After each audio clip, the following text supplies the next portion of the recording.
científicas de la mejora genética vegetal. Cuando yo vaya explicándoles el tema, por favor, si quieren preguntar, lo hacen, me interrumpen y preguntan, o si no van escribiendo las consultas o las preguntas que tengan y la vemos al final, ¿sí? Pero en el momento que ustedes consideran me pueden parar y preguntar.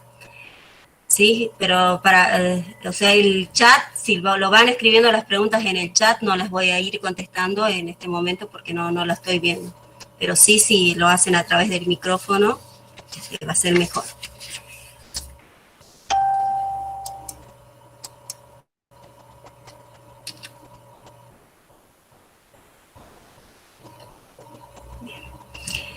Entonces, empecemos con lo que es el mejoramiento genético vegetal, ¿sí? Hay muchas definiciones de lo que es el mejoramiento genético vegetal.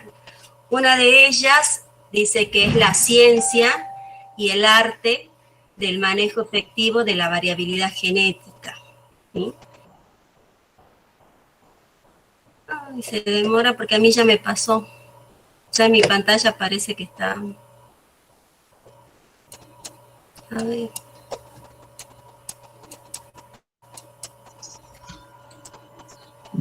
Se quedó tildado, parece en la primera. Ahora sí se ve. ¿Qué pasó? Bueno, entonces, como les decía, es el arte y la ciencia del manejo efectivo de la variabilidad genética. ¿Qué quiere decir esto? Que inicialmente, cuando se comenzó a realizar el mejoramiento genético vegetal o la mejora de los diferentes cultivos, el mejorador tenía que tener la capacidad de elegir los mejores materiales o los materiales más aptos, ¿sí? Entonces, por eso se dice que es un arte, porque el mejorador sí o sí, o fitomejorador también llamado, tiene que tener esa capacidad de poder seleccionar en una determinada población individuos que sean superiores y que tengan, por supuesto, las buenas características que está buscando. Y se dice también, bueno, se dice como ciencia y arte porque el mejorador tiene que aplicar todas las técnicas científicas para poder realizar esta selección de los mejores individuos. Otra de las definiciones dice que es una rama de la agricultura que apunta a un cambio en el genotipo de las plantas para obtener nuevos cultivares capaces de dar respuesta a diferentes requerimientos, ¿sí? Ya sean físicos, biológicos, técnicos, económicos y sociales. Y también otra definición de lo que es mejoramiento según Monge es el mejoramiento genético vegetal es esencialmente una elección hecha por el hombre de las mejores plantas escogidas dentro de una población en la cual existe variabilidad bajo selección.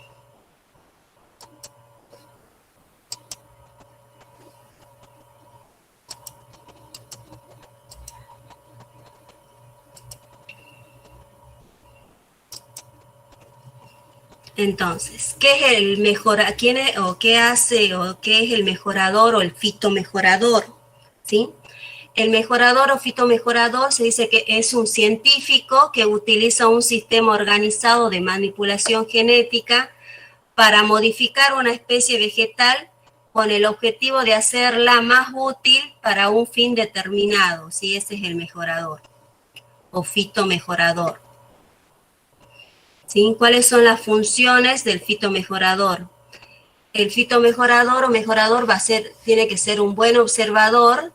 Esto que significa que le permite identificar los mejores fenotipos y poder descartar aquellos que presentan una baja o escasa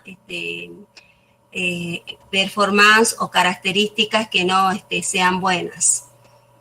También tiene que ser un generador de nuevos genotipos a partir de la selección y combinación de genes favorables, ¿sí? Porque ¿Por qué se dice que es un generador? Porque es el que va a obtener los nuevos cultivares.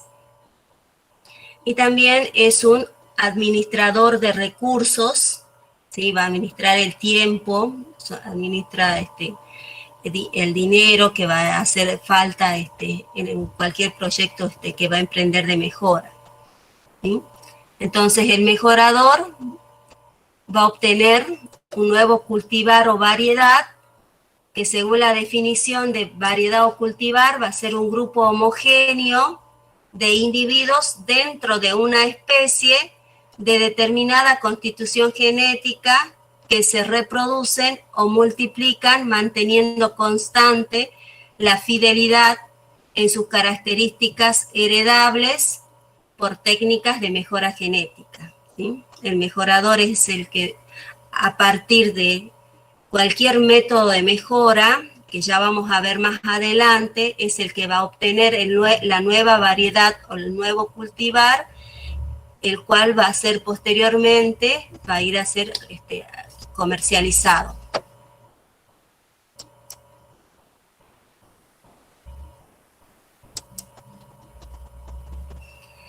Entonces, cuando uno va a hacer mejoramiento genético vegetal de cualquier especie, uno va a tener que tener, el mejorador tiene que tener conocimiento de otros campos para poder trabajar con esa especie, ¿sí? Entonces, uno de los campos, o que va a estar relacionado a la mejora genética, va a ser con la citogenética, con la genética cualitativa, cuantitativa, con genética de población, ingeniería genética, genómica, marcadores moleculares. También tiene que haber una relación interdisciplinaria, por ejemplo, con fisiología vegetal, tiene que tener conocimiento de estadística, ¿sí? Porque muchas veces antes de inscribir una nueva variedad se tiene que hacer ensayos comparativos de rendimiento, y esto se hace en base a análisis estadísticos. También tiene que conocer la parte botánica, ¿sí? La morfología floral, el sistema reproductivo de esa especie o de ese cultivo con el que está trabajando, ¿sí? Fitopatología, si es que tiene que introducir una resistencia o un gen de resistencia a una determinada raza, ¿sí? Todas estas son ciencias o materias que tienen que estar sí o sí, va a estar relacionado a lo que es la mejora vegetal de una determinada especie. También va a haber una disciplinas donde va a estar la filosofía, ciencias legales, psicología social, ¿sí? Entonces, son todos los campos que se tienen que relacionar, o las materias o asignaturas o ciencias que tienen que estar relacionadas para realizar mejoramiento genético vegetal de cualquier especie.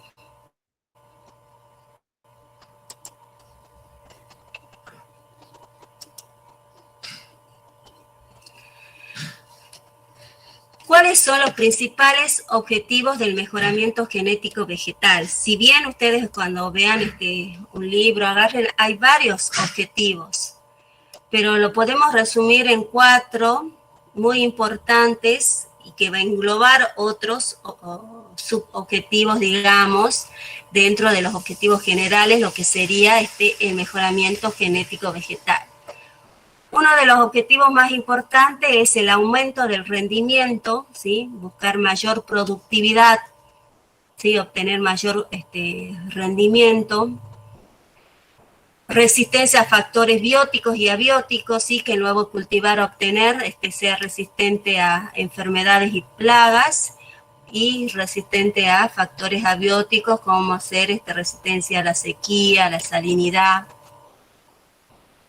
También es muy importante la calidad, ¿sí? Que va a estar relacionada según los requerimientos del mercado o las exigencias de los consumidores.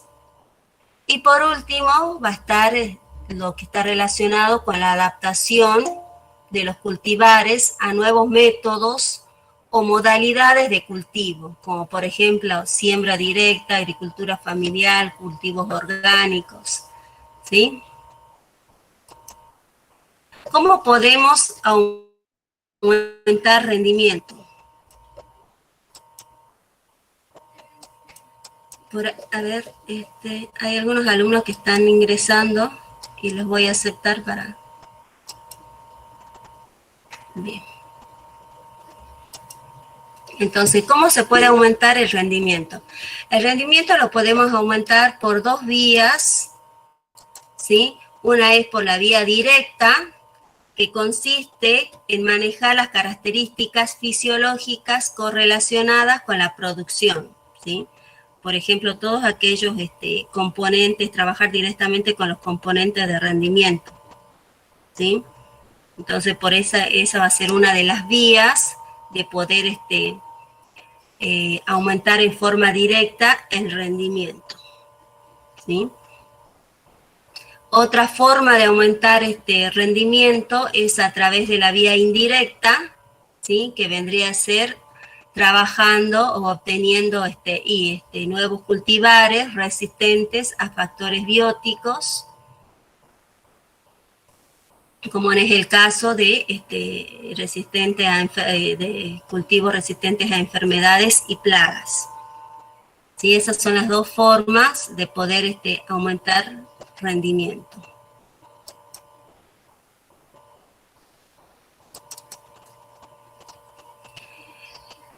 Sí, en el caso de resistencia a factores bióticos, como les decía, buscar obtener ese objetivo de tratar de obtener cultivares que sean tolerantes a la sequía, al frío, a las heladas, a las inundaciones, a la salinidad, ¿sí? Cuando hablamos de mejora por calidad, es tratar de obtener individuos, por ejemplo, mejor contenido de lisina de los cereales o metionina en papa. También introducir genes que codifiquen para proteínas de leche en algunos cultivos o mayor tamaño, como es el caso de la diapositiva que están viendo en la pantalla, ¿sí? Todo eso va a estar relacionado a lo que es la calidad. Uno de los ejemplos muy importantes de calidad es el incremento en el contenido de vitamina, por ejemplo, del arroz dorado, golden rice. No sé si lo escucharon nombrar, ¿sí? Que lo que se hizo, bueno, este es un organismo genéticamente modificado donde se le introduce al arroz genes que puedan sintetizar la vitamina A para que, como ustedes saben, hay países donde si bien es uno de los problemas a nivel mundial, que hay países que sufren mucho, sobre todo los niños, la desnutrición. Por ejemplo, en el caso de África y también de la India, hay lugares donde los niños tienen problemas de vista, ¿sí? Entonces, porque no tienen una buena alimentación, ¿sí? No tienen, por ejemplo, no se alimentan a base de alimentos que tengan vitamina A. Entonces, para ello lo que se hizo fue obtener el arroz dorado, donde se introdujo genes que sintetizan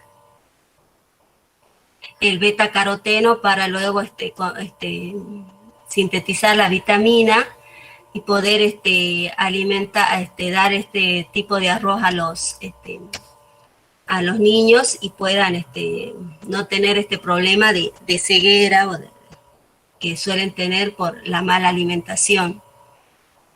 Entonces eso es uno de los objetivos de la mejora, es aumentar la calidad, aumentar ya sea proteínas, vitaminas. Y por último, como les decía, está la adaptación a nuevos métodos o modalidades de cultivo, ¿sí? adaptabilidad a diferentes condiciones de cultivo, manejo, ¿sí?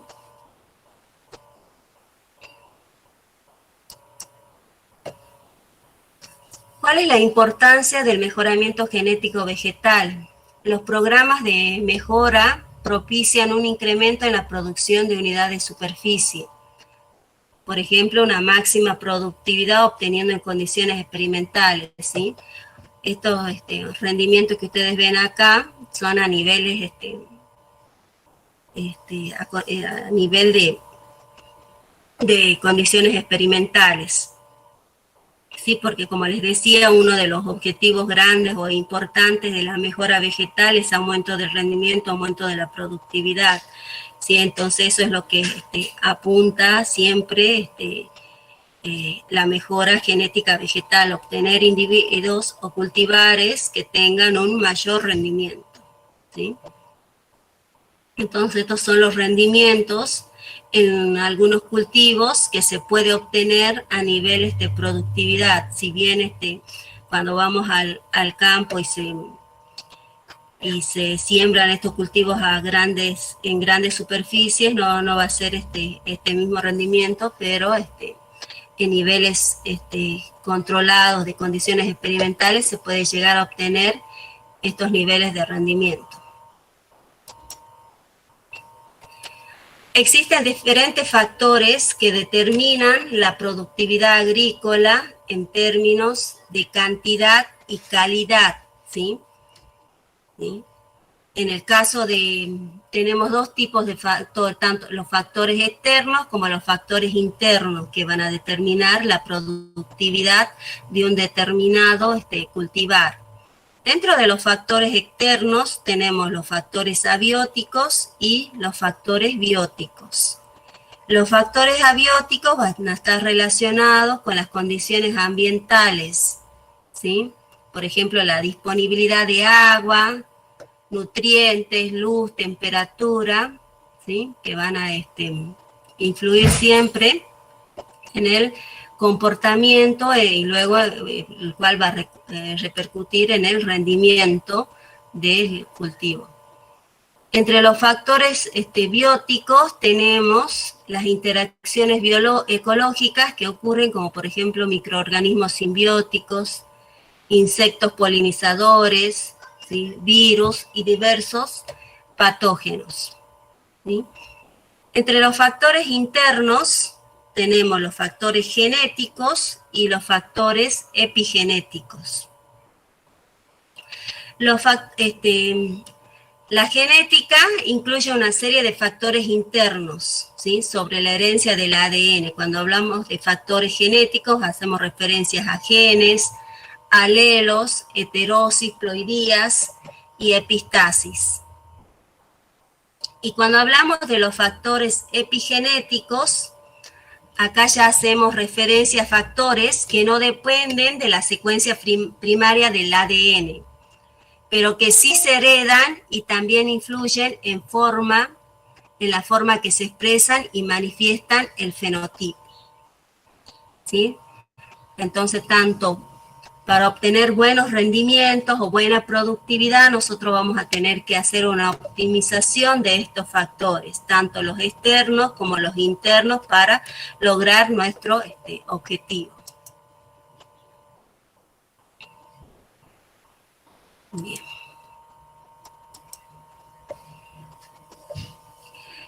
Esto es para que ustedes tengan más o menos una idea, y algunos ya quizás lo vieron en otras materias, para saber un poco del acontecimiento histórico que aportaron al mejoramiento genético vegetal. Sí, hay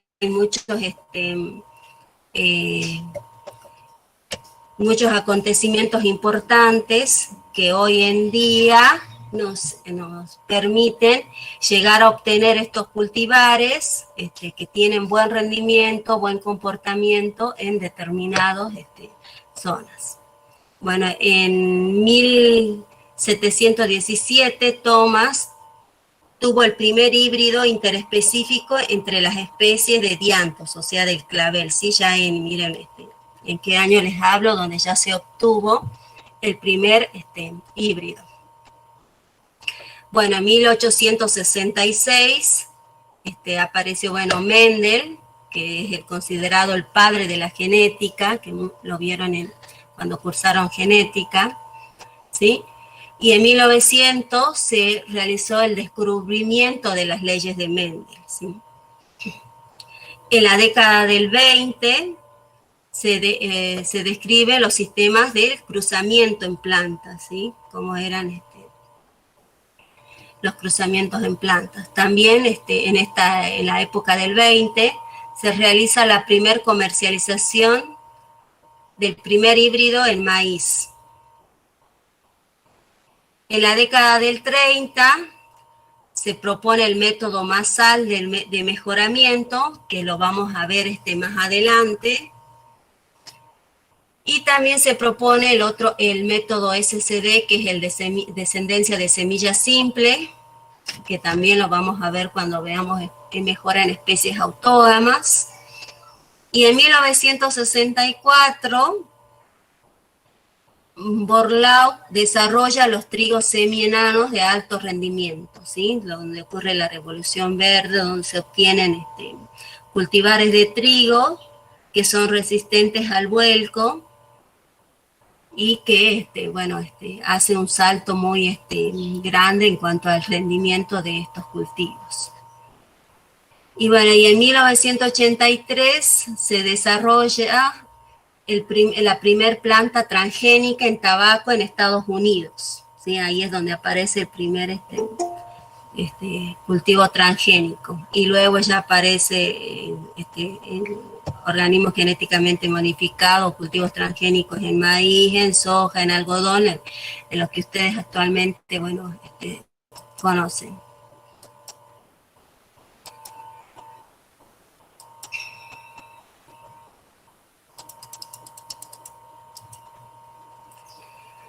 Vamos a ver lo que es la domesticación, ¿sí?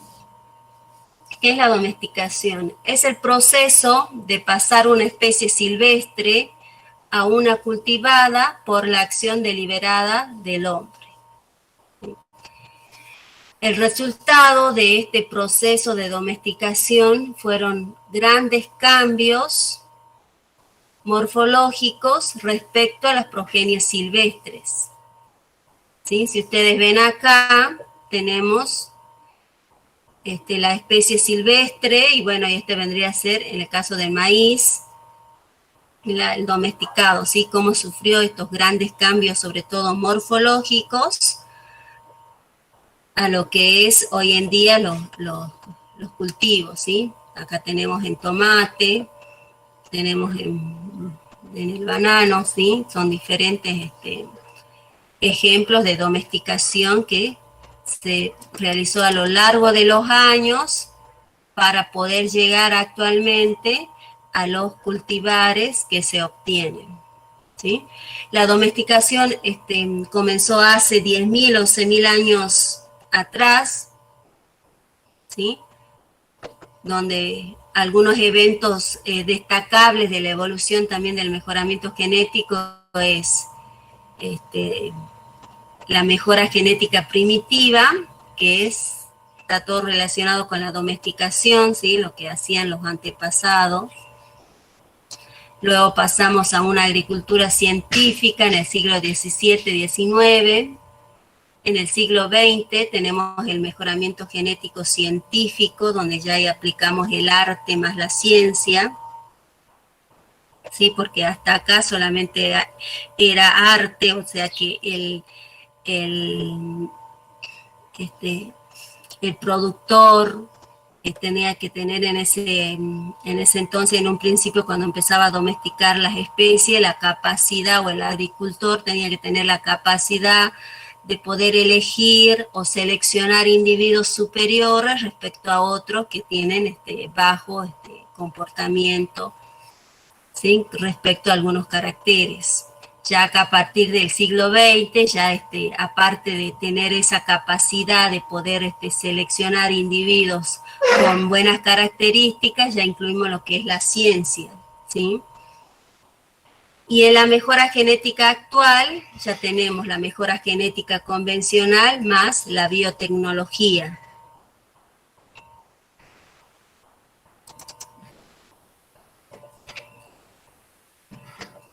Bueno, entonces, acá para resumir un poco las etapas de la domesticación de las plantas, como dijimos, hace 10.000 años, la heterogeneidad de los cultivos, ¿sí? Cosecha de las especies interesantes, luego la domesticación de las especies, inicio de la agricultura, siembra de poblaciones heterogéneas, y acá ya el agricultor va separando en parcelas ya cultivos más homogéneos, mejora de las poblaciones, acá ya hay un dominio de técnicas de la mejora de plantas, ¿sí?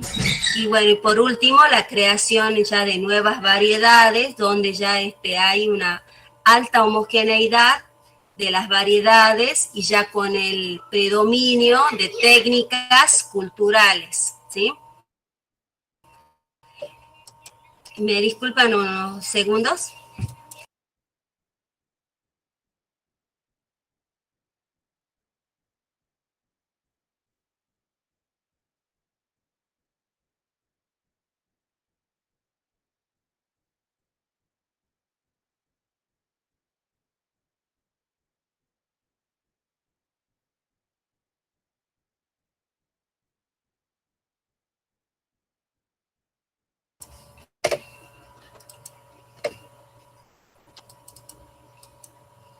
Bien. Sí, acá, bueno, acá es un ejemplo que también vimos en las diapositivas anteriores, que de acá ya es la domesticación del maíz, desde el teosinte, ¿sí? Desde el teosinte hasta los híbridos modernos, ¿sí? Como pueden observar, del teosinte, bueno, pasamos a un maíz primitivo y luego a un maíz moderno, que sería el que actualmente se cultiva, ¿sí? Y así van a tener ejemplos de varios cultivos, ¿sí? Profesora, disculpe, Sí, ¿teosinte se usa solo para el maíz? sí, solo para el maíz, porque este es el progenitor silvestre del maíz moderno, ¿sí? Listo, gracias. ¿Sí? Acá más arriba en la misma diapositiva tenés la estructura o la morfología más de la planta, donde es totalmente diferente al actual, al cultivo actual, ¿sí? A través del proceso de domesticación se fue pasando a un maíz primitivo, luego con la introducción de la mejora genética vegetal, se llegó a lo que son los maíces modernos. Y así sucedió para todos los cultivos, ¿sí? Nuevamente para el maíz, para el cultivo de zanahoria, ¿sí? Para todos los cultivos sucedió exactamente lo mismo. Por eso dice que lo que más se notó en el proceso de la domesticación fueron los cambios morfológicos que fueron sufriendo a través de los tiempos los cultivos. Dice, ¿cómo se llegó a cultivar plantas y criar animales? ¿Cómo fue este proceso de domesticación? ¿Sí? Hablamos de una domesticación directa, ¿sí? Donde en un principio, ¿qué es lo que hacía el hombre? Es sembrar el cultivo, ¿sí? En sus parcelas, y lo que iba haciendo era cosechar aquellas plantas que maduraban en el mismo periodo o en el mismo tiempo. Entonces así fue año tras año aplicando esta técnica de ya sea cosechar en el misma fecha o en el mismo periodo y llegar hacia el final hacia cultivos o poblaciones más homogéneas, ¿sí? Este es un ejemplo para fecha de siembra. Puede haber también para tamaño de grano, que es el que lo vamos a ver en la próxima diapositiva. Se llama también esta domesticación directa, se llama selección automática. ¿Qué quiere decir? Que es un proceso de selección inconsciente, o sea, no está planificado, o sea, que el hombre no es que lo haya planificado, sino que va a derivar más que nada de la acción repetitiva que el hombre va haciendo año tras año como una rutina, ¿sí? Que ya el hombre dice, bueno, voy, cosecho en esta fecha, y al año siguiente, cuando siembra, vuelve a cosechar en la misma fecha, y entonces así va logrando obtener hacia el final una población más homogénea para el caso de fecha de siembra.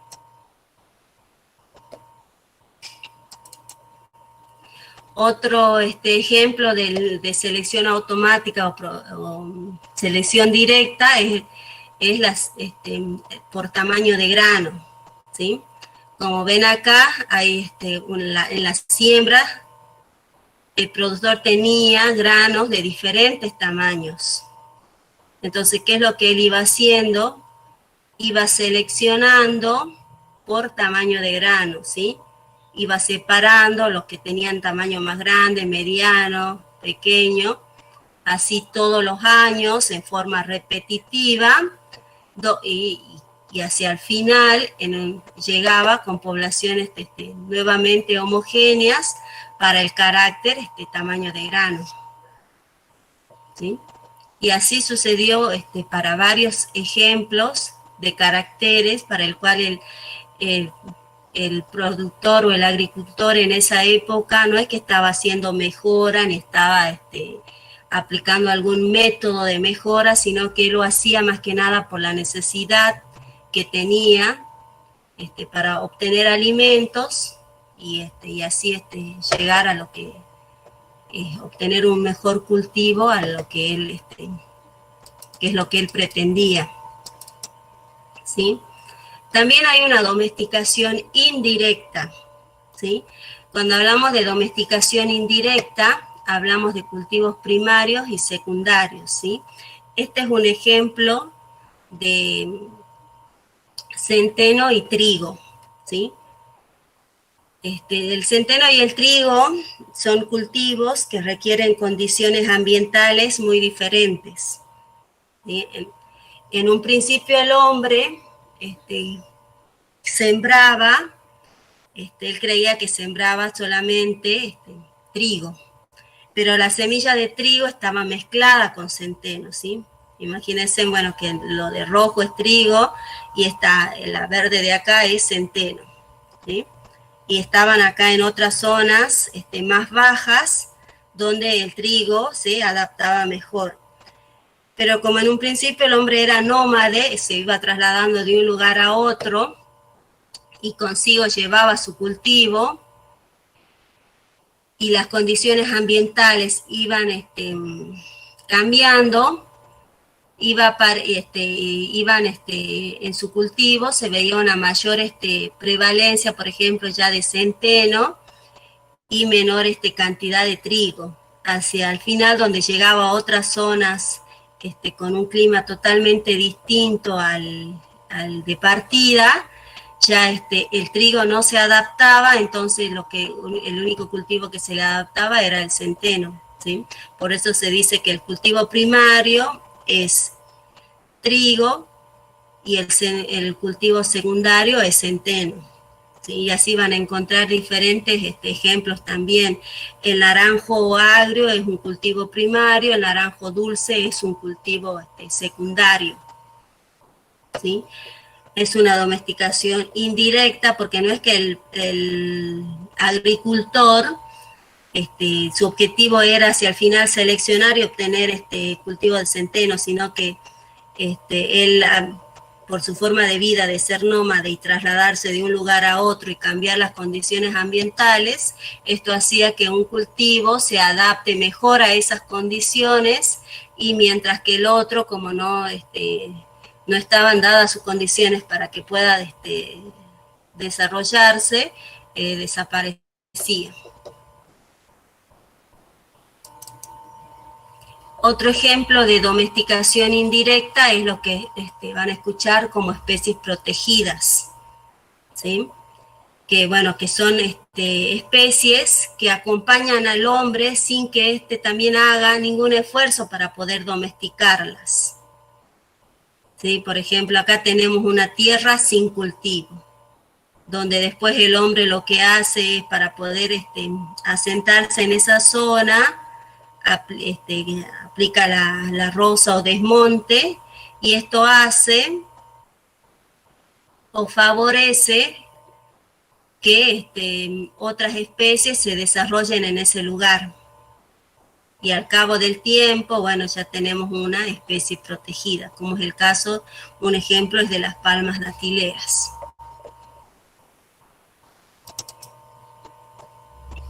Acá tenemos algunos ejemplos de los principales cambios de caracteres en plantas cultivadas, ¿sí? Por ejemplo, la no dispersión de la semilla, la modificación de glumas y espinas, reducción del espesor de la cubierta seminal, mayor tamaño de algunos órganos utilizados, como por ejemplo mayor tamaño de los frutos, de las hojas, la poliploidía de contenido de ADN, cambio de forma, la germinación más rápida y uniforme, ¿sí? Son algunas características o principales cambios que se produjeron en las plantas cultivadas, ya sea por el proceso de domesticación y luego por la mejora genética vegetal. Esto más que nada dice efectos de la domesticación, sí, qué efectos fue lo que pasó, o sea, lo que produjo la domesticación, ¿sí? Por ejemplo, nosotros en un principio teníamos plantas, ¿sí?, que eran los antecesores primitivos, ¿sí? Luego pasamos a los que son los ancestros silvestres, donde vamos a observar en este tipo de especies silvestres, vamos a observar una mayor heterogeneidad en las poblaciones, o sea, va a haber una mayor variabilidad genética, mayor aptitud o mayor valor adaptativo, o sea, esos cultivos van a tener una mayor adaptabilidad a diferentes condiciones ambientales, van a tener una mínima vulnerabilidad genética, ¿sí?, y un mínimo valor agrícola, por el mismo de su morfología, ¿sí?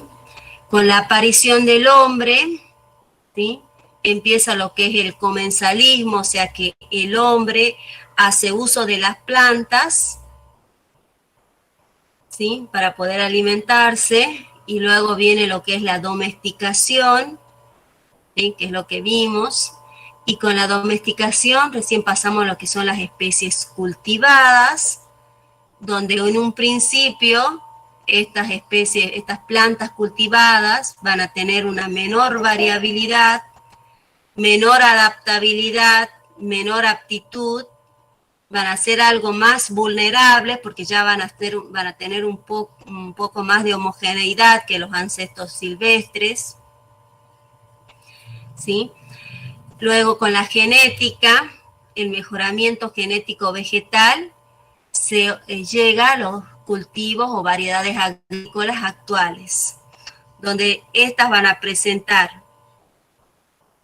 estar más especializados o sea que los cultivos van a ir para determinadas áreas, ¿sí?, que tengan todas las condiciones ambientales, no van a presentar variabilidad genética porque van a tener una máxima uniformidad, ¿sí? Si ustedes se ponen a pensar en un híbrido, por ejemplo, un híbrido de maíz, es un cultivo totalmente homogéneo, ¿sí? Mínima adaptabilidad porque los cultivos actuales tienen sí o sí, para expresar su máximo potencial, tienen que ir destinados a determinadas áreas donde se les pueda dar todas las condiciones ambientales que requiere ese cultivo, ¿sí? Máxima vulnerabilidad, ya que son cultivos muy homogéneos y van a tener un máximo valor agrícola y económico.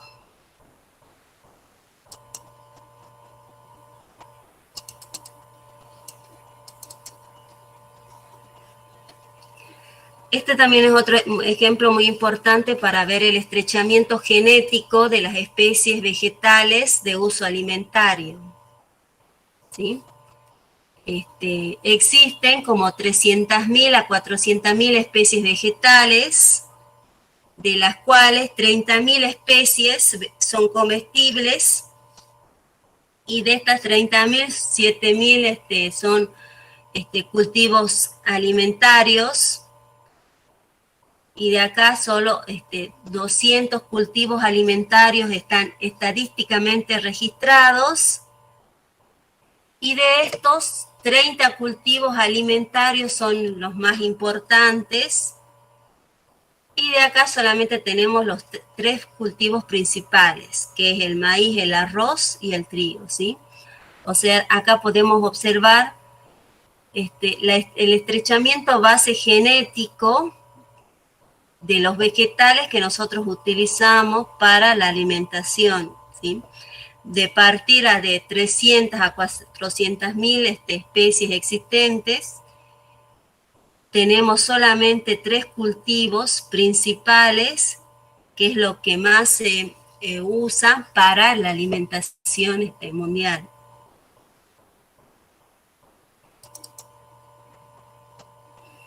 Otro concepto importante es lo que llamamos como idiotipo.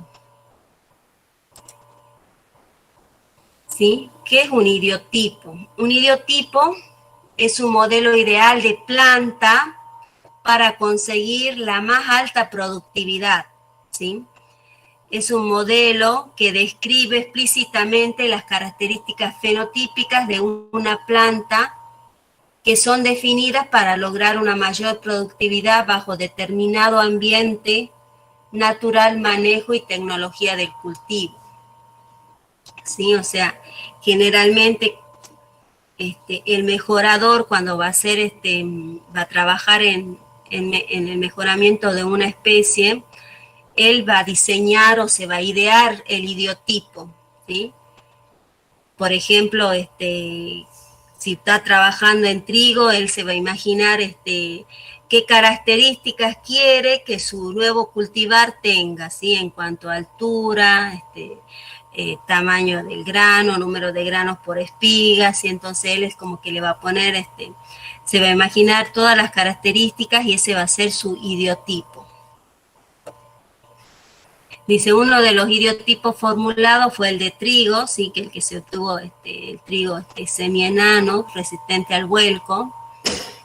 El concepto de idiotipo, bueno, también se está ampliando a caracteres morfológicos, de caracteres morfológicos a caracteres fisiológicos, fenológicos, bioquímicos, ¿sí? No tan solo decir, bueno, yo quiero que mi cultivar, si estoy en trigo, tenga esta determinada altura, este número de macollos, sino también ver la parte fisiológica de la planta, ¿sí? Ver la parte bioquímica, la fenología, ¿sí? Todo relacionado con el cultivo para poder idearse lo que es un idiotipo. ¿Sí? Por ejemplo, acá tenemos un ejemplo de idiotipo del árbol camu camu, donde bueno, una de las características que pretende es precocidad, ¿sí? Que el inicio de producción esté entre 3 años, ¿sí? La arquitectura de la planta que sea coposa, que tengan un alto contenido de vitamina C y que el precio promedio del fruto sea de 10 gramos. ¿Sí? Entonces, esos son, ese es un ejemplo de idiotipo de planta. Y bueno, y así van a tener también para trigo, ¿sí? Para maíz, para arroz, diferentes ejemplos de idiotipos. Por ejemplo, para maíz, ¿qué me puedo imaginar? Que tenga hojas verticales encima de la espiga, que posea el carácter de lígula les, panoja de pequeño tamaño, llenado de los granos lo más largo posible, lenta senescencia foliar, ¿sí? O sea, yo me voy imaginando qué características quiero que tenga ese nuevo cultivar que quiero obtener.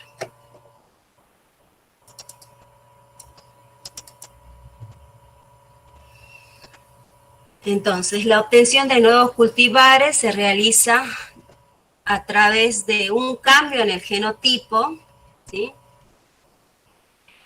Y se obtienen los nuevos cultivares.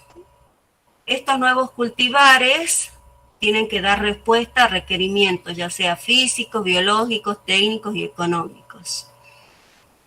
Y a su vez, para obtener estos nuevos cultivares, el mejorador tiene que tener conocimiento del carácter que se desea mejorar, ¿sí?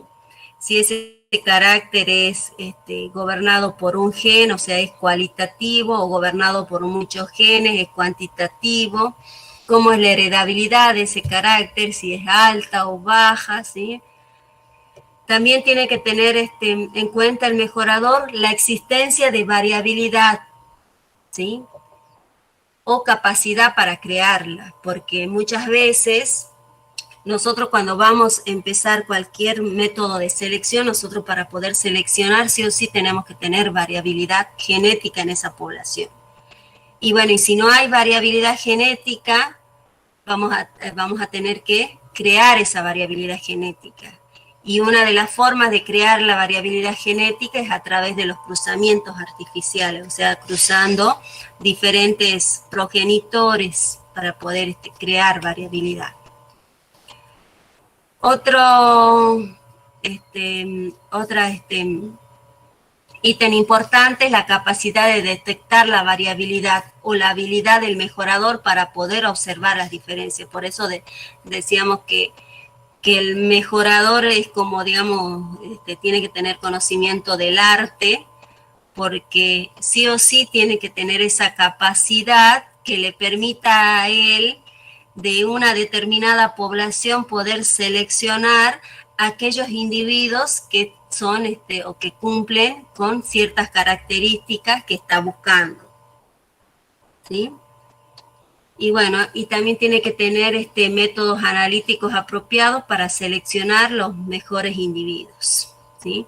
Más adelante, cuando empecemos a ver los métodos de mejora, ustedes van a tener métodos para autógamas, alógamas, diferentes métodos, ¿sí? Y siempre vamos a seleccionar según el carácter, según la población de partida, ¿sí? Todo eso es el conocimiento que debe tener un mejorador para poder obtener nuevos cultivares a comercializar y que den buena respuesta, tanto económica como social al medio.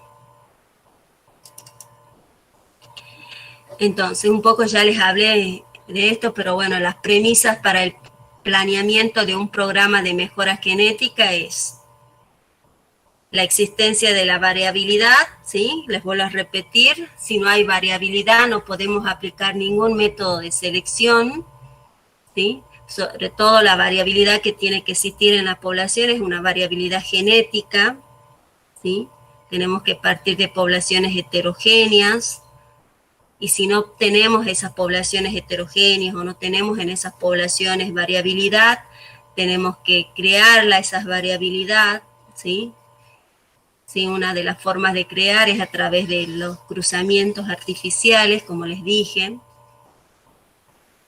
Otra de las premisas es la capacidad o habilidad de detectar variabilidad, ¿sí? En una población, ver si hay variabilidad genética o no. Y la capacidad para manipular la variación para producir un nuevo cultivar. Esas son las tres premisas importantes en cualquier programa de mejora genética que el fitomejorador o el mejorador debe tener en cuenta.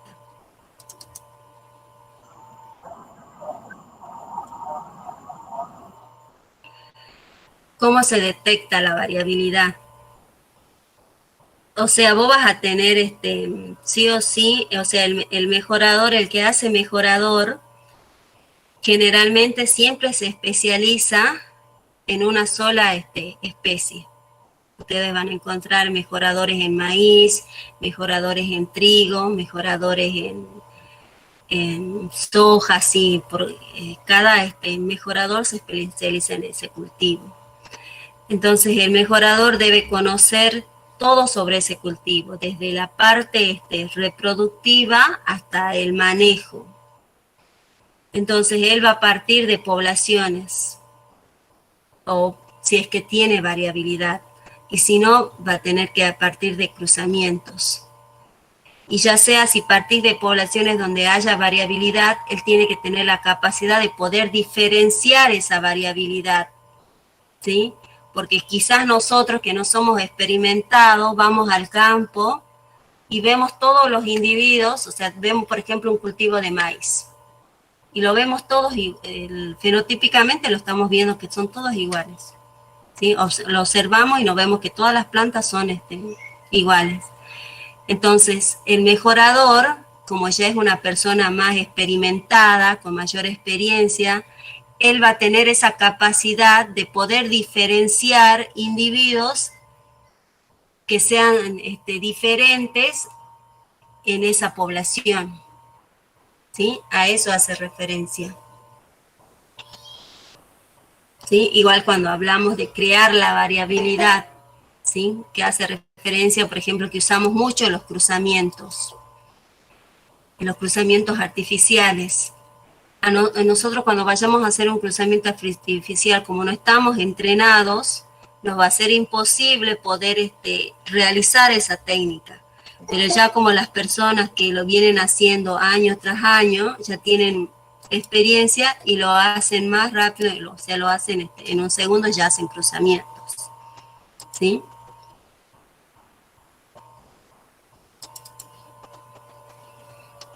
Entonces, ¿cuáles son los insumos para lograr los objetivos propuestos?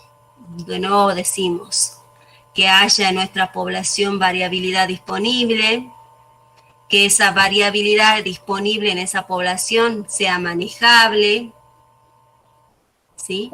Y que, bueno, utilicemos diferentes técnicas para poder manejar esa variabilidad, que son tanto la evaluación como la selección de los caracteres, y luego, bueno, obtener recién nuevas variedades que tengan un buen impacto comercial. Esto vendría a ser como un resumen de lo que es una planificación de un proyecto de mejora en cualquier especie, ¿sí? O sea, los pasos que están aquí ustedes lo pueden aplicar en diferentes cultivos, ¿sí? En cualquier proyecto de mejora, el primer paso va a ser definir los objetivos, ¿sí? ¿Cuál es mi objetivo? ¿Qué es lo que yo quiero obtener? Otra va a ser conocer, como les decía, la biología reproductiva y floral de la especie con la que yo estoy trabajando, ¿sí? ¿Sí? Si es una especie autógama o si es una especie alógama, ¿sí? Las autógamas, recuerden que son especies que se autofecundan, que su reproducción es la autofecundación. Si es una alógama, son aquellas que su fecundación es los cruzamientos naturales, ¿sí? O si es una especie de reproducción asexual, ¿sí? Y también conocer la genética del carácter a mejorar, ¿sí? Si ese carácter es cuantitativo o es cualitativo. Y como segundo criterio es estudio de la variación existente y conservación de las mismas, ¿sí? Es muy importante poder conservar, estudiar la variabilidad en un determinado cultivo. Como tercer criterio es generar o la generación de la variabilidad mediante cruzamientos de nuevos genotipos, ¿sí? Se utiliza mucho los cruzamientos porque te permiten crear variabilidad y poder sobre esas poblaciones poder seleccionar, obtener individuos superiores, seleccionar identificar y aislar nuevos genotipos superiores para poder conservar su identidad, ¿sí? Luego van a estar la evaluación y multiplicación de los genotipos, ¿sí? Una vez que yo obtenga esos individuos, los tengo que evaluar en diferentes ambientes, diferentes años, y luego multiplicar ese material para luego realizar su liberación o distribución para poder comercializar. ¿Sí? Esto sería todo lo que les acabo de nombrar, es una planificación de un proyecto de mejora que se puede aplicar a cualquier especie.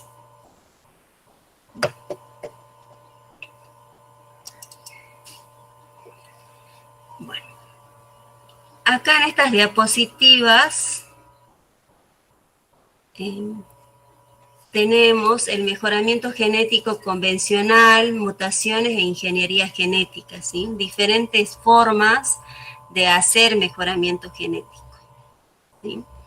Dice, los avances del conocimiento científico y tecnológico han permitido que hoy en día existan 3 tipos de mejoramiento genético vegetal. Uno es el método tradicional o convencional, ¿sí? Que es aquel mediante cruzamientos o hibridaciones entre 2 plantas seleccionadas previamente, ¿sí? Ese vendría a ser el método tradicional o convencional, es aquel que aplicamos todos los métodos de mejora, ya sea partimos de cruzamientos o de una población que tenga variabilidad. Otro tipo de mejoramiento es la aplicación de mutaciones inducidas, ¿sí? Realizar mutaciones con elementos químicos o radioactivos para poder generar variabilidad y luego seleccionar. Y el uso de la biotecnología moderna a través de la manipulación directa de los genes o el código genético mediante la ingeniería genética, o sea, hace referencia a la obtención de organismos genéticamente modificados. Esos serían los 3 tipos de mejoramiento genético vegetal. O más que nada, por ahí lo van a encontrar que, por ejemplo, tanto las mutaciones como la biotecnología también vendrían a apoyar lo que es la mejora tradicional o mejora convencional. Sí, algunos lo dan por separado, otros le dan estos dos, dicen que apoyan al primero. ¿Sí? Entonces, en el método convencional, el desarrollo de cultivares por estos métodos tradicionales va a comprender 3 etapas. Una va a ser la generación de la variabilidad, ¿sí? Partir de cruzamientos, donde un progenitor va a ser de madre y el otro progenitor va a ser de padre, y aquí es donde vamos a crear variabilidad. Luego va a ser la recuperación de las progenies homocigotas seleccionadas a partir de las características de interés, ¿sí? Y evaluación de los nuevos materiales, ¿sí? Que es lo que se resume acá, es lo que hacemos en los métodos de mejora, que lo vamos a ver más adelante. Nada más que acá está detallado los pasos en 3. Está más resumido en 3. Ahí no puedo pasar.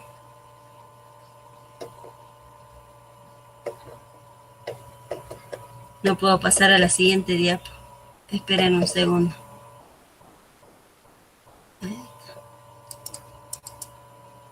Ahí está. Y bueno, en el caso de las mutaciones inducidas, dice que en la década del 80, ya varios laboratorios en el mundo propusieron realizar este tipo de mejora en plantas, ¿sí? Este sistema, por un lado, busca mejorar una o pocas características de una variedad o línea, inducir un marcador morfológico para establecer la identidad de una variedad, o inducir también a la esterilidad masculina o restaurar la fertilidad en las plantas, ¿sí? Y bueno, como agentes mutagénicos puede mencionarse el metalsulfonato de etilo, sulfato de dietilo, compuestos nitrosos, ¿sí? Que se utilizan mucho para inducir a las mutaciones. Y en cuanto a la biología o ingeniería genética, esta permite introducir en plantas a través de diferentes métodos genes provenientes de otras especies, ya sea de hongos, bacterias, virus, de manera que ese ADN se integre en el genoma del huésped y se replica, se transcribe y se exprese fenotípicamente, ¿sí? Recuerden, estos métodos no implican cruzamientos sexuales, sino que hacemos ya la manipulación de genes, donde lo introducimos en el cultivo o en la especie que queremos con la que vamos a trabajar.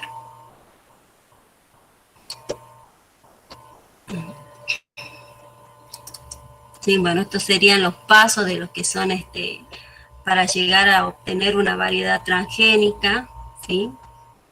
Tenemos que hacer una identificación del gen. Ese gen puede provenir, como les decía, de una planta, de una bacteria, de un animal, ¿sí? Identificar ese gen, luego hacer la transferencia de ese gen a la especie en cuestión y obtener la variedad transgénica o el organismo genéticamente modificado. Otros métodos también que están muy relacionados o que apoyan a lo que es la mejora convencional es los métodos citogenéticos, ¿sí? La manipulación cromosómica, inducción de cambios de genes y cromosomas. También están los métodos de cultivo in vitro, ¿sí? Cultivos de órganos, tejidos y células, fusión de protoplastos, y todos son ejemplos de métodos que apoyan o que también se usan en la mejora genética vegetal. Uno de los que se usa mucho es el cultivo in vitro de antera, sobre todo en el cultivo de arroz, ¿sí? Se utiliza mucho para obtener en menor tiempo las líneas homocigotas. Por ejemplo, con un método convencional me llevaría 6 años como mínimo obtener la línea homocigota. Pero con el caso del cultivo in vitro, yo en meses ya obtengo la línea homocigota, ¿sí? Entonces son métodos que te permiten adelantar generaciones, adelantar años y poder obtener en menor tiempo el nuevo cultivar, ¿sí? ¿En qué consiste el cultivo de antera? Es hacer, por ejemplo, hacer el cruzamiento, ¿sí? Cruzamos y obtenemos la F1. A este F1 hacemos cultivo de antera a los gametos, a esas gametas que son haploides, ¿sí? Lo duplicamos por colchicina y ya obtenemos los individuos diploides, o sea, las líneas homocigotas o doble haploides, ¿sí? En cambio, con autofecundación, en forma convencional, digamos, nos demoraríamos años en llegar a obtener esos individuos homocigotos. Bueno, esta diapositiva, está relacionada con lo que vinimos trabajando, con lo que hablamos en un principio de los objetivos de la mejora genética vegetal. Sí, que uno era el aumento de los rendimientos, de la productividad, sí, que es lo que te permitió obtener aplicando la mejora en los cultivos, la mejora genética, ¿sí? Acá tenemos las plantas silvestres, luego pasamos a la domesticación, donde va aumentando el rendimiento, y acá la mejora genética, se ve un importante aumento de rendimiento. Y esto es un poco la evolución del rendimiento de maíz en la Argentina, ¿sí? Pero estos datos están hasta el 2006, ¿sí? Pero como ejemplo nos sirve para ver, ¿sí?, cómo era en un principio, en la década de 70, luego, ¿sí? Acá solamente había híbridos dobles. Cuando ya se aplican los híbridos de 3 vías, ya aumenta un poco más el rendimiento. Luego los híbridos simples, donde aumentan más el rendimiento, y luego la biotecnología, o sea, los organismos genéticamente modificados que hacen que aumente más el rendimiento, ¿sí? Son todos los pasos o las técnicas que se fueron aplicando a través de los años para llegar a obtener cultivos con mayor rendimiento. Bueno, estas diapos las voy a pasar porque las pueden leer ustedes sin ningún problema. ¿Sí? Son más que nada ejemplos. Lo que vamos a ir, esto sí, todo esto las voy a pasar porque son de acá empiezan los productos de la mejora, ¿sí? Que es lo que yo puedo obtener después de aplicar un método de mejora. Está la definición de un cultivar, que esta definición lo vimos en un principio, que es una variedad, que son variedades locales, que son variedades población, ¿sí? Que son líneas puras, que son clones, mezclas, ¿sí? Eso los dejo para ustedes para que lo vayan estudiando, que de todas formas, a medida que nosotros vamos avanzando con la materia y vamos viendo los métodos de mejora, vamos a ir viendo qué producto de mejora se obtiene con cada método, ¿sí?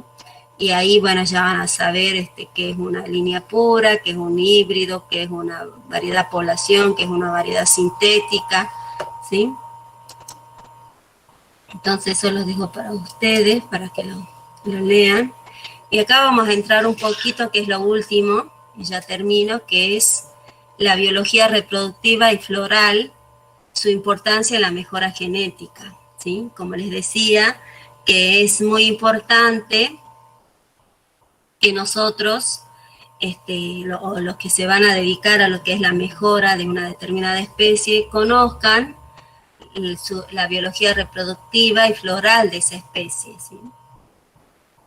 Ya que los métodos de mejora van a diferir de acuerdo al sistema de reproducción de las plantas.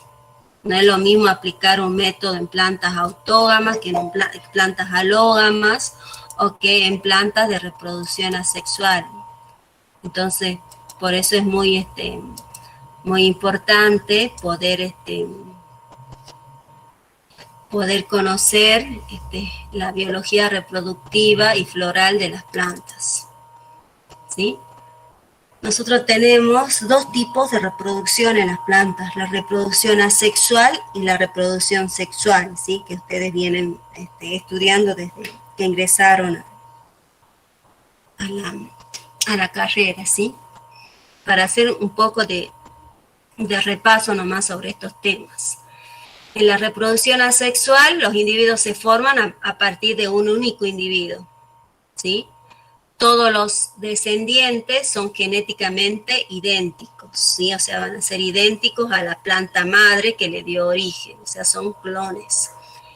Y generan muchos individuos rápidamente, ya que podemos, a través de la reproducción asexual de los órganos reproductivos, podemos obtener varios individuos rápido. En cuanto a la reproducción sexual, acá ya se produce por unión de los gametos de dos individuos diferentes. Entonces los individuos no son idénticos y van a presentar variabilidad. Y en muchos casos es más costoso, ¿sí? Eso sería la gran diferencia entre los asexual y sexual. En el caso de la reproducción asexual tenemos dos tipos. Una es la multiplicación vegetativa, ¿sí? Que las plantas se forman a partir de fragmentos progenitores, ¿sí?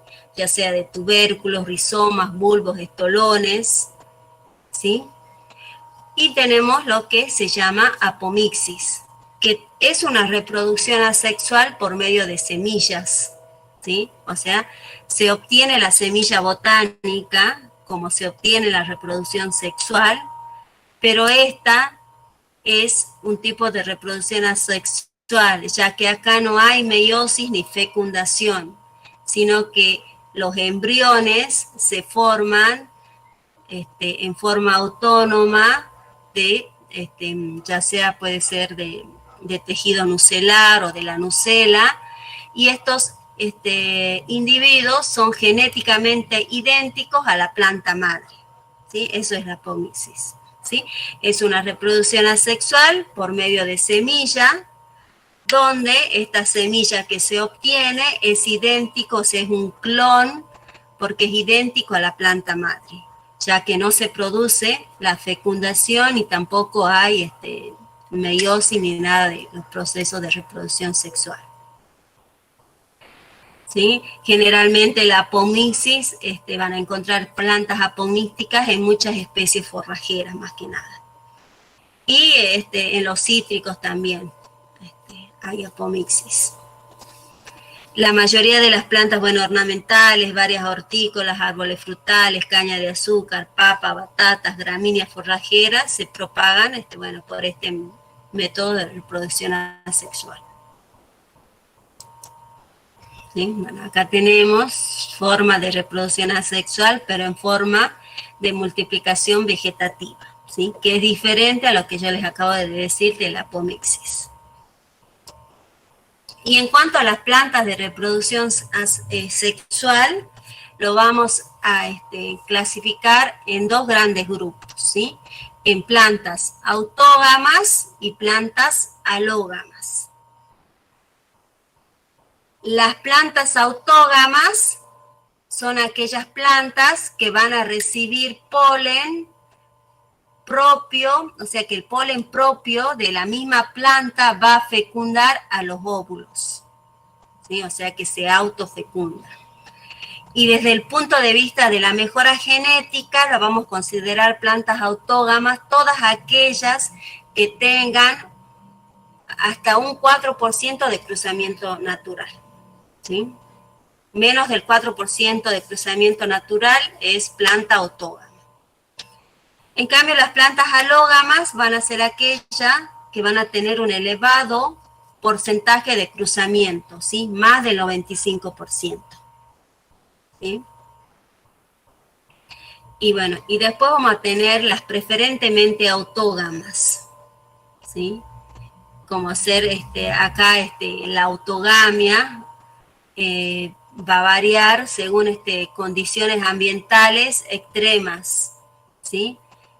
Entonces eso va a hacer que pueda ese porcentaje de cruzamiento sea mayor o menor. Para el caso de algodón puede llegar entre un 20 a un 50% y bueno, y se poliniza por insectos. En el caso de sorgo entre el 10 al 20%, en tomate hasta el 20%, ¿sí? Ahí a ellas las vamos a llamar como preferentemente autógamas. Y luego acá tenemos plantas cultivadas autógamas, ¿sí? Ejemplos, ¿sí? Tenemos en cereales, cebada, avena, arroz, trigo, sorgo, en leguminosas, porotos, soja, arveja, garbanzo, maní, forrajeras, festucas, agropirum, ¿sí? Y así tenemos varios ejemplos de plantas cultivadas autógamas. Y también tenemos ejemplos de plantas alógamas, ¿sí? En gramínea, maíz, centeno, árboles frutales, manzano, vid, olivo, pero, ciruela, leguminosas, alfalfa, otras especies, girasol, melón, sandía, batata, sí son ejemplos de plantas alógamas que se tienen reproducción cruzada, se cruzan en forma natural. ¿Sí? Y bueno, y por último, tenemos este es un resumen de todo lo que serían las plantas de reproducción sexual y de reproducción asexual, ¿sí? Por ejemplo, polinización. En el caso de las autógamas se van a autofecundar, en el caso de las alógamas van a ser cruzadas, en el caso de las plantas apomícticas de multiplicación vegetativa, no hay cruzamientos. La constitución genética, las autógamas como se autofecundan van a ser individuos homocigotas, las alógamas van a ser individuos heterocigotas. En el caso de las de reproducción asexual, tanto la vegetativa como la apomíctica van a ser altamente heterocigotas, ¿sí? En el caso de la constitución genética de una población, el autógama va a estar constituido por un conjunto o mezcla de líneas puras En el caso de la alógamas va a ser un conjunto de individuos heterocigotas. En el caso de la de reproducción asexual va a ser mezcla de clones para ambos. En cuanto al origen de la variabilidad genética, en autógamas va a ser por ese porcentaje de alogamia que haya, ese 4, ese 1%. También podemos generar a través de mutaciones o a través de cruzamientos. Y en el caso de alógamas va a ser a través de la segregación y recombinación que se produzca en las poblaciones a través de esos cruzamientos naturales o controlados que pueda realizarse. Y en el caso de la reproducción asexual va a ser por mutaciones somáticas y segregación y recombinación por reproducción sexual. Si bien acá un poco les va a confundir porque decimos que son plantas de reproducción asexual. Por ejemplo, la caña de azúcar es una planta de reproducción asexual. Pero acá en nuestra zona sí se reproduce en forma vegetativa, pero en otros lugares, porque acá no florece porque, por las condiciones de fotoperiodo, pero en Centroamérica sí llegan a florecer y se llegan a cruzar y son alógamas. ¿Sí? Por ejemplo, para hacer mejora genética en caña de azúcar acá, si queremos hacer, les damos todas las condiciones para que florezca y realizar cruzamientos. Después de los mecanismos naturales de control de polinización, estas van a ser las cleistogamia, ¿sí? Que se fecunda flor cerrada. En cambio, en el caso de las alógamas, lo que va a favorecer la alogamia, o sea, los cruzamientos naturales, va a ser la chasmogamia, la dioesia, la monoesia, la dicogamia, la autoincompatibilidad y androesterilidad, ¿sí? Todo esto lo vamos a ir viendo a medida que avancemos con la materia, ¿sí? En cuanto a la respuesta a la endocría, las autógamas no sufren de presión por endocría, en cambio las alógamas sí, y las de reproducción asexual también sí, porque son alógamas. Y en cuanto al objetivo del mejoramiento, bueno, acá en autógamas obtenemos líneas puras, mezclas, multilíneas. Acá también tendrían que entrar híbridos, porque hay híbridos en autógamas. En alógamas se obtiene híbridos, variedades sintéticas, variedad de polinización abierta. Y en reproducción asexual, clones, mezcla de clones, ¿sí? Esto, lo que acabamos de ver, desde la primera diapositiva hasta ahora, es más o menos lo que vamos a ver en la materia, ¿sí? Es un resumen de todo lo que vamos a ver. Acá hay quizás conceptos que, por ejemplo, de endocría, presión por endocría, que no les quede claro, no se asusten, porque eso lo vamos a ver a medida que vamos avanzando con la materia y vamos estudiando todos los temas, ¿sí? Así que, pero bueno, eso es todo. Sí, esa es la última diapositiva. Después está en, sí, bibliografía. Profe.